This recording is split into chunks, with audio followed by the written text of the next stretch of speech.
Huwag na tayo maging bihag ng isang upuan. Tuusin, hindi lang naman kaming mga kontraktor ang nakikinabang dito. Marami din sa inyo, mga politiko, ang nagpapataba ng bulsa sa pangungurakot. Kawawa po talaga ang mga mamamayang Pilipino kasi ninanakaw lang natin ang kaban ng bayan. Sinong umaahon, tayo ba o sila?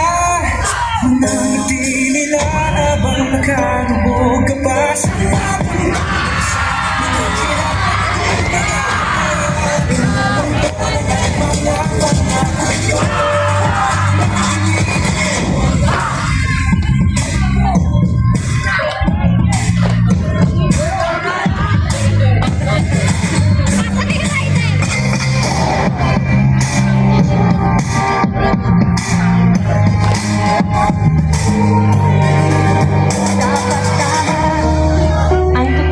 hati-hati yan mula sa pinakamataas hanggang sa mga nasa gilid lang ng sistema.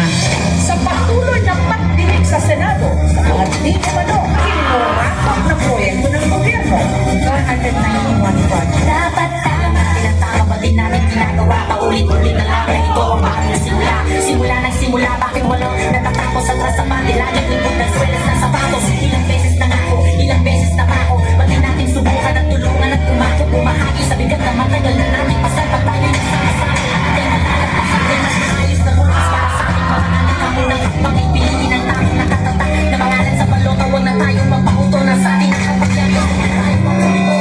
Hindi mo isipin na magsisisi sa susunod at sa preso hindi ka nakilala at magsisilip sa itangan ng pangako. Hindi tayo kumbinsido, wag na natin dapat tayo. Huwag ninyong ipakita sa pagkakaroon.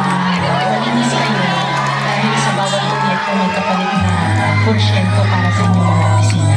Tingnan ninyo rin ang mga pangalan na nakaupo ngayon at lalo na sa mismong mga napapalakad ng gobyerno.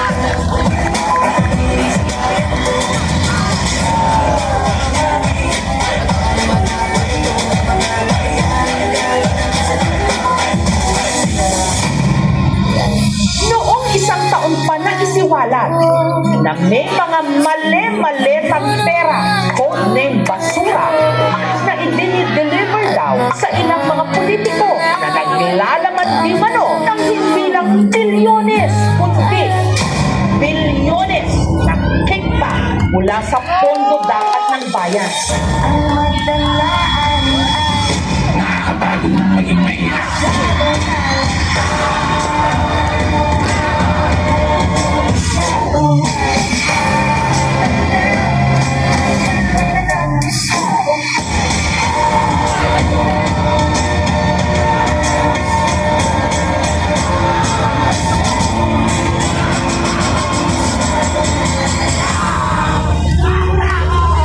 Pera ng taong bayan, pero tayo ang nakikinabang.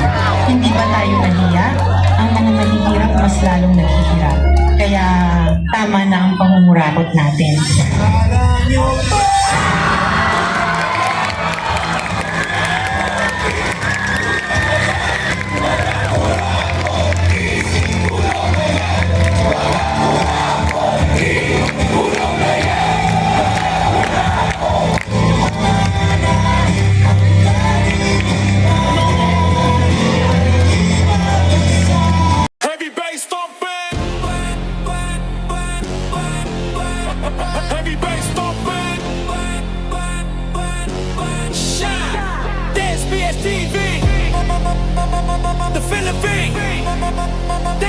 TV.